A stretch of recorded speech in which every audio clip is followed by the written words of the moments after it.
natse rero uruhushya umubikira sinajya ku meza hamwe n'abandi kuko numvaga ntabishaka. Naje rero mu gitanda nkomeza ishapure, bigeze hashize umwanya muto narayirangiza mbona izuba aho rirengera haturutse umuntu azansanga ari mwiza cyane.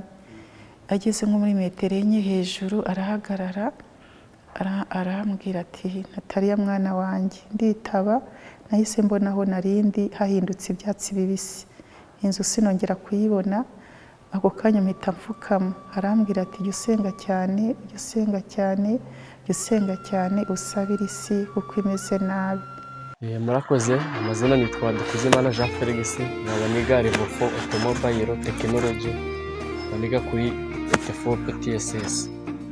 Impamvu nahisemo kuza mu rugendo nyobokamana Kibeho nuko hari umuntu aba afite ibibazo byinshi ashaka gutura umubyeyi Bikira Mariya, ese nawe akahigerera akareba uko ibintu bimeze, uko Bikira Mariya yaje akabonekera abana batatu, uko yabonekeye hari ibyo yababwiye, nabo natwe tuba dushaka kugira ngo tugabanyeshuri kugira ngo batubwireho tumenyeho mbese n'amateka yabo ukuntu byagenze, ese natwe tumenye uko twakwitwara mu gihe ngato y'abanyeshuri mu gihe turi ku ishuri, nk'uko nabo babonekeye bari ku ishuri naho uko bitwaraga muri bagenzi babo, kandi hakaba n'abandi banyeshuri nabo n'ibyo ngibyo batabyumva bavuga ati ibyo ngibyo ntago ari ibintu nyine batabishamamira nyine batabyemera. Rero twebwe ikintu tuba twagize tuba twabihana tukabatereka tuze turebe ese ibintu bimeze bite, tukaza nabo bakatwihera ubuhamya tukataha tumenye ukuri, kandi tugataha dufasheyo byinshi n'ibibazo dufite tugataha tubifitiye umubyeyi Bikira Mariya. Uza ufite ibibazo byinshi byo gutura umubyeyi Bikira Mariya, ariko iyo ugezeyo usanga ari ahantu hatagatifu, ahantu umubyeyi Bikira Mariya mutura ibibazo byawe byose ufite, usubira mu rugo nta kibazo na kimwe ufite, ukumva ku mutima umeze neza ukeye, utaha nta kibazo mbese wishimye. Ibibazo byose biba bitewe umubyeyi Bikira Mariya, kandi umubyeyi Bikira Mariya arabigusubiza ntabwo bitinda. Iyo ugiye wizeye urasubizwa.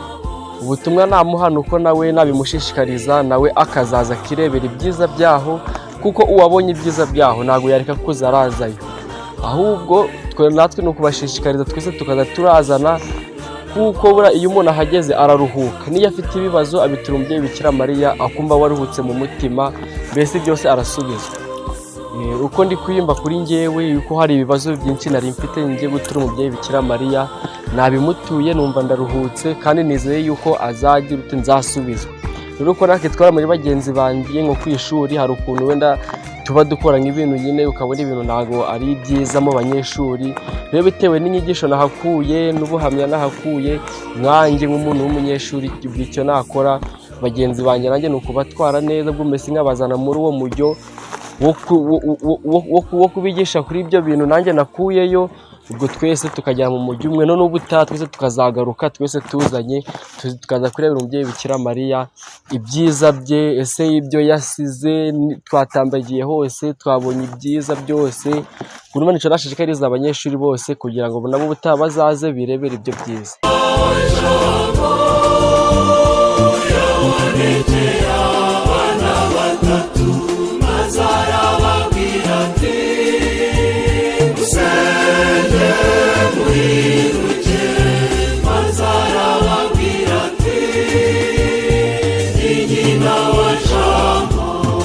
Murakoze. Urugendo nyobokamana Kibeho ni nk'uko umwana ajya gusura umubyeyi. Bikira Mariya ni umubyeyi wacu. Bikira Mariya Kibeho arahatuye, aba ari ngombwa ngo tugende tumusure, yongera tugaburire tujye duhage, tureke kugusara. Kuri njyewe urugendo nyobokamana Kibeho ni ukuvuga ngo aba ari ngombwa, kubera ko igihe kiba gishize ari kinini, ngomba kuza kumva impanuro z'umubyeyi, ngomba kuza nkamutetaho, nkamutetera, nkamuririra, ndetse byaba na ngombwa nkamusaba ibyo nkeneye. Rero urugendo nyobokamana Kibeho ni ingirakamaro kuri njye, cyane ko iyo narukoze binyongeramo imbaraga mu kwemera. Hari igihe mba nje narongeye naragwingiye, nagera Kibeho umubyeyi Bikira Mariya akongera agahembura intege zanje, bigatuma rero nanjye mpora nyotewe no kuza kureba umubyeyi.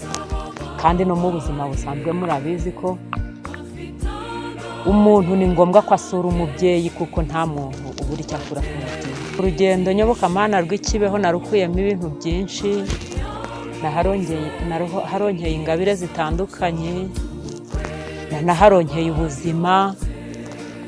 Mbere ibintu byari byarankomeranye cyane ko n'umuntu wandebaga yabonaga ubuzima bwarahagaze.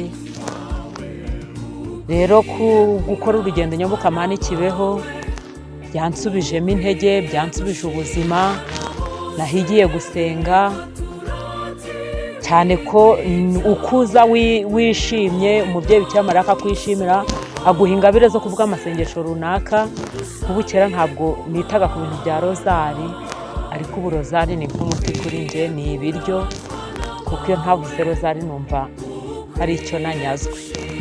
Kandi usibye no kuvuga ngo rozari n'ishapure y'ububabare burindwi, ubundi iyo twegeranye n'umubyeyi ntabwo tumuburaho umugisha wa kibyeyi uratwuzura, ugasanga natwe no mu buzima busanzwe tumeze neza.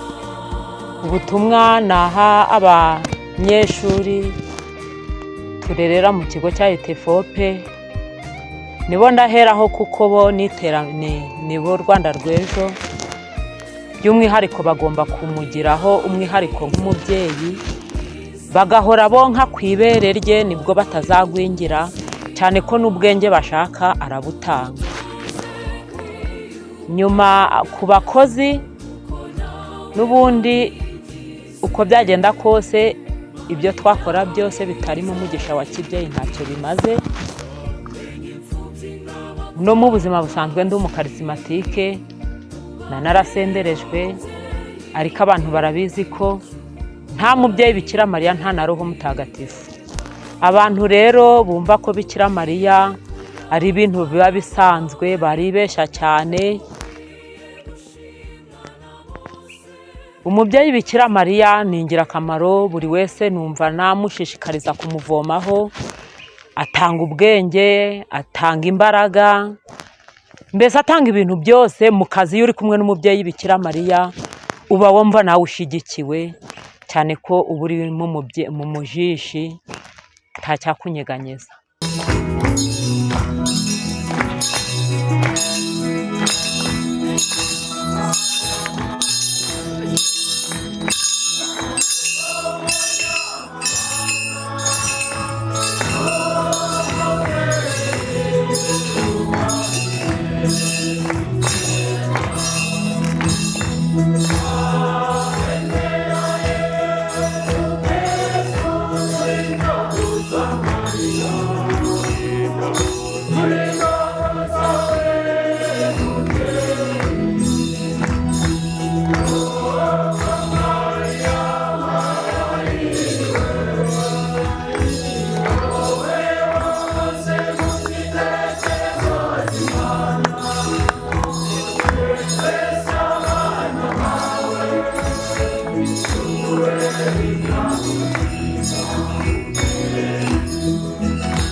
Nitwa Padiri Didier Remedi Dushyire hamwe, ndi umuyobozi wa ETFOPE TSS, ishuri ry'imyuga rya Diyoseze ya Ruhengeri.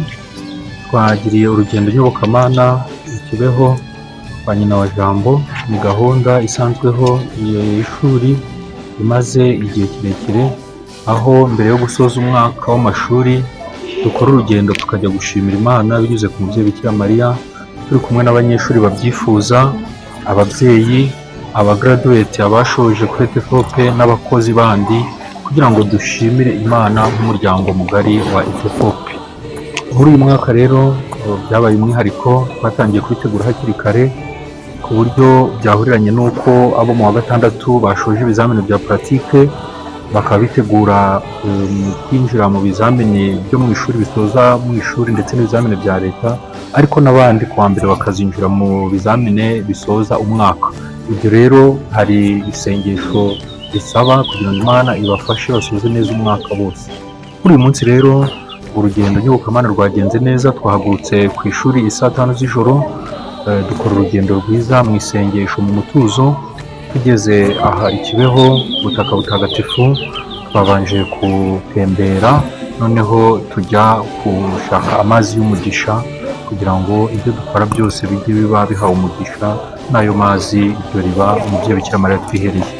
Nyuma yaho rero twaje dukora inzira y'umusaraba kugira ngo tuzirikane ububabare Yezu yagize ajya kuducungura. Ni iby'agaciro kanini mu buzima bwa muntu kuzirikana ubwo bubabare umwami wacu yagize ajya kuducungura. Bituma natwe twumva ko nyuma y'ibigeragezo, nyuma y'ibindi bitugora, hari izuka, hari ibyishimo. Nyuma yaho rero twifatanyije n'abandi groupe nini cyane yari hari Famille Franciscaine yari yaje, ndetse n'igitambo cy'Ukarisitiya n'inyigisho. Muri rusange abanyeshuri ba ETFOPE bakoze urugendo nyobokamana, urabona ko bavomye byinshi, batuye isengesho ndetse basabira na bagenzi babo bari batumye inkunga y'isengesho. Ni gahunda nziza rero iri shuri ryatangije kugira ngo uko turera umwana tumutoza umwuga, ariko agire n'urwo ruhande spirituel arera cyangwa se turera, kugira ngo abe umuntu wuzuye.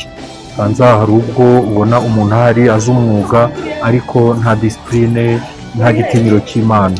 Urugendo nyobokamana rero nkuru n'izindi gahunda ishuri ritegura ni ibyo kudufasha kugira ngo turere umwana wuzuye, ufite ubwenge n'ubuhanga, ariko na n'ubundi n'igitinyiro cya Nyagasani.